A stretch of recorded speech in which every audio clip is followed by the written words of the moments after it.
Thanks to Bespoke Post for sponsoring this episode.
Hello my friends, today we'll be starting things off with the completion of the final exterior cabin wall with the chinking. So we've done the first 3 courses so far and we're working our way up from there. So hopefully by the end of today the entire cabin will be finished as far as the chinking is concerned. Then we'll move on to trimming the windows, which will make them look nice and complete. After that we'll be doing some logging. So we'll be getting 1 or 2 logs just so that we'll have enough lumber to work with for the rest of the year.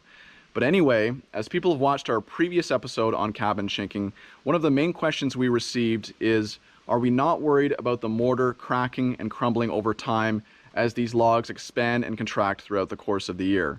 And the quick answer is no, we're not worried about that, and there are several reasons for that. First of all, the logs have had plenty of time to season and settle, which means that the majority of their movement has already happened. Now that the logs have stabilized, their movement will remain only slight, as they expand and contract with a relative humidity. However, this won't be enough to affect the chinking, especially since it's been reinforced with metal lath, much in the same way a concrete bridge can withstand the stresses placed upon it, thanks to rebar reinforcement. Another feature which prevents the mortar from crumbling are these hardwood blocks, which we've placed between the courses. The blocks keep the gaps at a consistent width, even while the logs continue to breathe, and if the gaps won't move, neither will the chinking.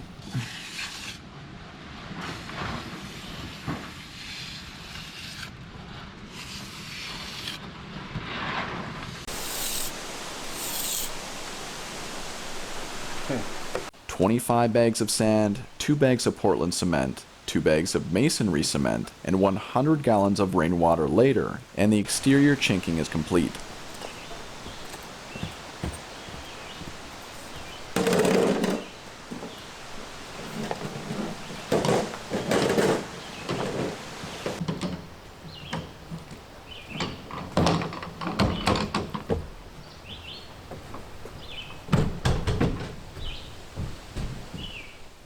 I'd like to thank Bespoke Post for sponsoring this episode. Bespoke is a monthly membership club delivering boxes of top-shelf goods from under-the-radar brands. All you have to do is go online and fill out the quiz, and every month Bespoke will put together a box just for you, based on your preferences. Then, before it's shipped, Bespoke will let you preview it. If you like it, then great, keep it. If you don't like it, no problem. You can swap it out for a different box, or skip the month altogether with no charge. You can also cancel your subscription at any time. Okay, my boxes came in and I'm excited to see what's inside. This is called the Weekender Kit.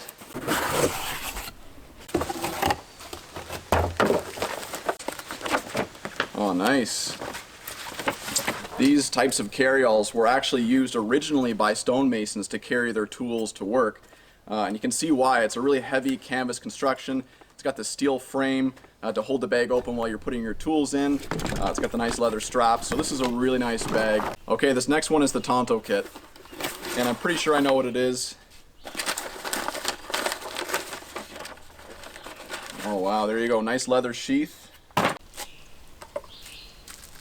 Oh my goodness, I think that's a Damascus steel. That is a Damascus steel knife. Wow, that's really nice. I really appreciate that. To get 20% off your first box, go to bspk.me/theoutsider or click on the link in the description and enter outsider20 at checkout. I've been getting a lot of questions lately about what we do for water out here. So this is our system. It's nothing fancy, but it works for us. Over here, you'll see that we have two 50-gallon rain barrels, and I just let those fill up throughout the course of the year.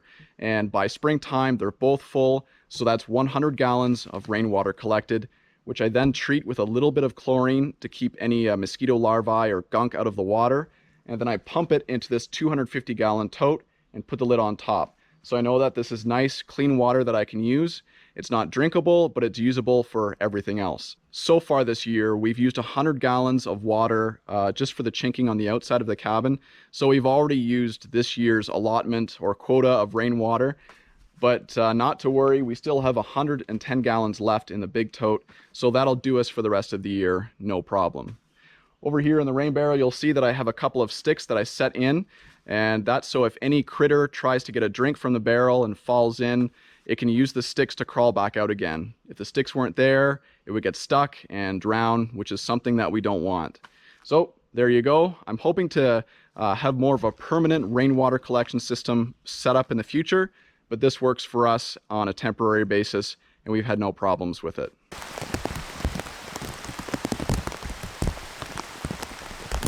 Although it poured for several days afterward, the chinking remained completely dry.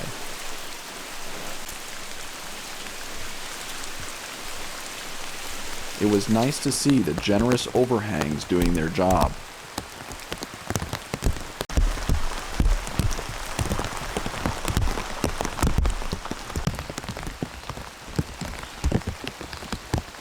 Well, I was supposed to make the trim today, but I think I'll do some logging instead. This later proved to be an expensive decision, as you'll soon see.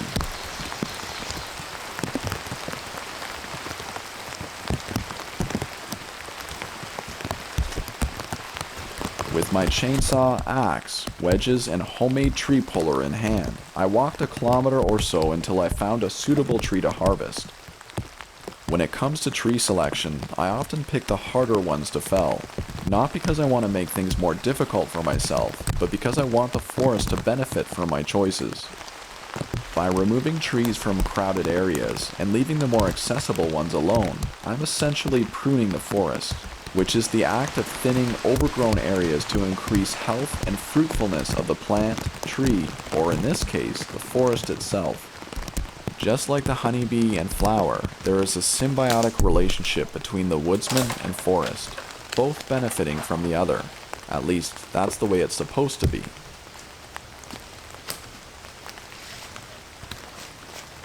Unfortunately, this is where my camcorder became waterlogged and died.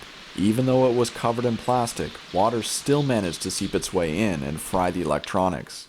The good news is that I still had my GoPro, which is waterproof. The bad news is that it was running low on battery power.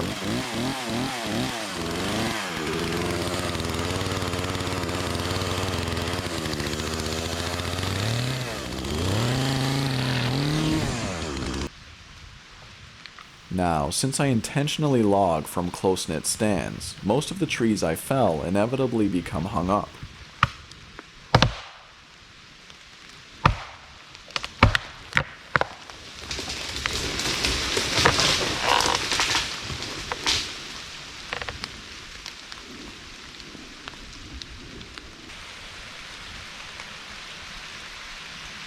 To assist me with these hung-up cedars, I constructed this A-frame tree puller several years ago now. Since then, it has come in handy many times.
I still had more of the tree to debark, but my GoPro lost power after this shot. So let's fast forward to the following morning, where I was prepping to trim out the cabin windows and doors.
Two and a quarter.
I was amazed at how well the trim seemed to tie everything together.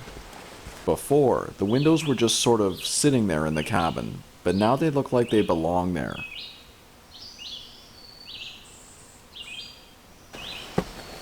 After completing the first window, I was looking forward to trimming the rest of the cabin, but I needed to log one more cedar first.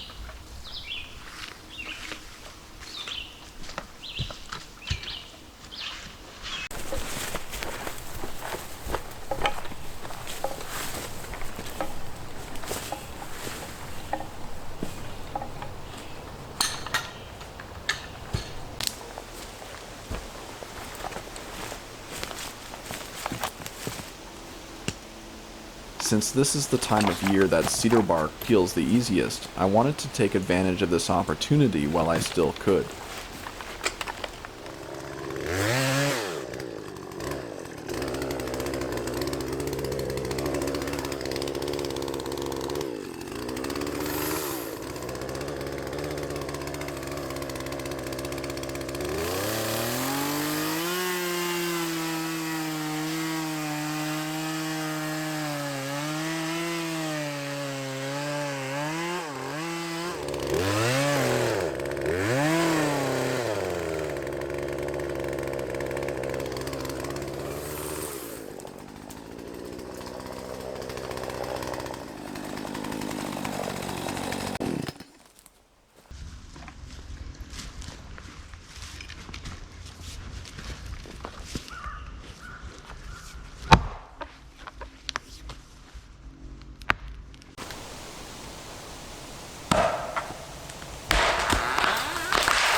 I will return with the tractor on another day to collect the logs.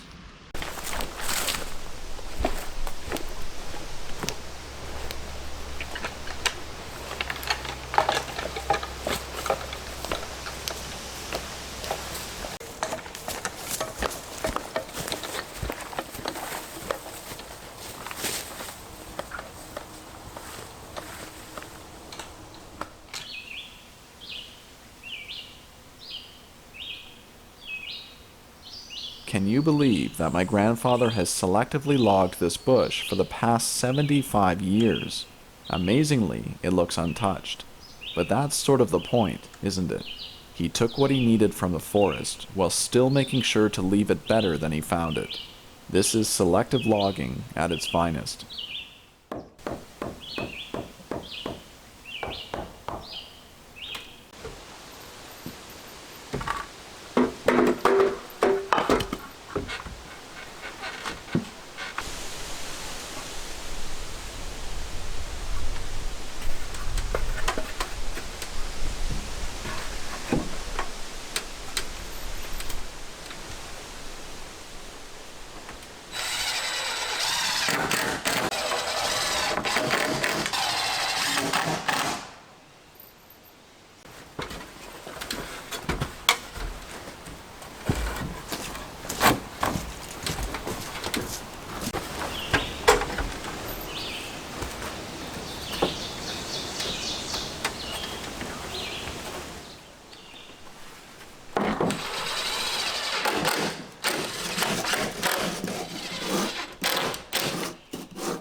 1.25. It. I'll write that down.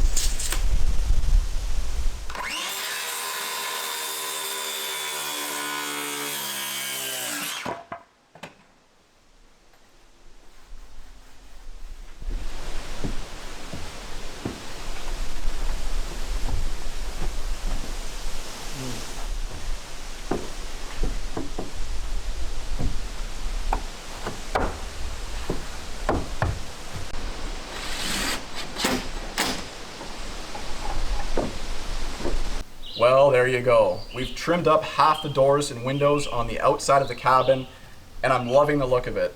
I'm really glad that we went with the wide trim. The trim is 5 3/4 inches wide, and it gives a nice, hardy, solid look to the windows, which blends well with the character of the cabin. As well, we've run the sills out quite a bit, so they run out 6 inches, and there's some utility behind that. They work as a seasonal fridge. Since we're not keeping a fridge in the cabin, that means during the winter months, we can open the windows and stick stuff out on the sills that we want to keep cold. So there's actually some use behind having the sills as big as they are.